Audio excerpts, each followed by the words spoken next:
حضرت ابراہیم علیہ السلام اور قربانی۔ حضرت اسماعیل علیہ السلام کچھ بڑے ہوئے تو حضرت ابراہیم علیہ السلام کو اللہ کی طرف سے یہ حکم ہوا کہ اپنے بیٹے اسماعیل کو میری راہ میں قربان کر دو۔ چنانچہ آپ نے حضرت اسماعیل علیہ السلام کو یہ بات بتائی۔ حضرت اسماعیل علیہ السلام نے کہا کہ ابا جان، اللہ تعالیٰ آپ کو جو حکم دے رہا ہے اس کو ضرور پورا کیجیے، آپ انشاءاللہ مجھے ثابت قدم پائیں گے۔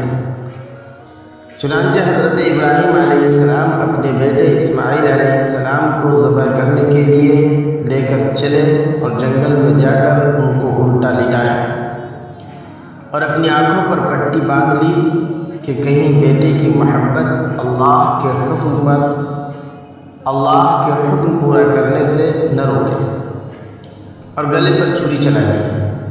اسی وقت آواز آئی کہ اے ابراہیم، تو نے ہمارے حکم کو سچ کر دکھایا۔ اور جب حضرت ابراہیم علیہ السلام نے آنکھوں سے پٹی کھولی تو حضرت اسماعیل علیہ السلام کے بجائے ایک دمبا ذبح کیا ہوا پڑا تھا۔ اسی واقعہ کی یاد میں مسلمان ہر سال قربانیاں کرتے ہیں۔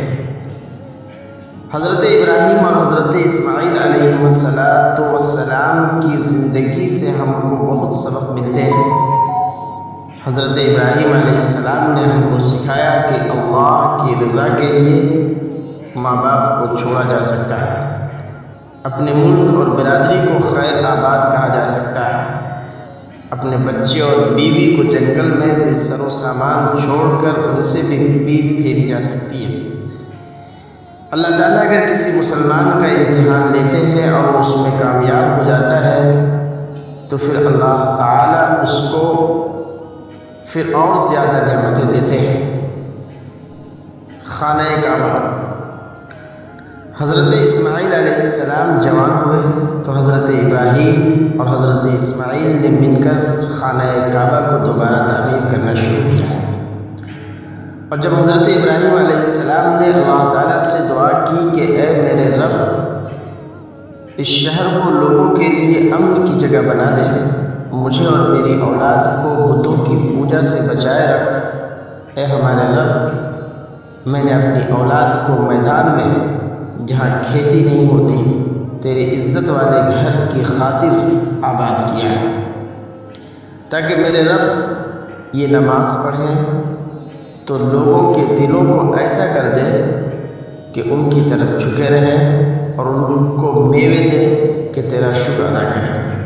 اے پروردگار، جو بات ہم چھپاتے ہیں اور ظاہر کرتے ہیں تو ان سب کو جانتا ہے، اور خدا سے زمین و آسمان میں کوئی چیز چھپی ہوئی نہیں ہے۔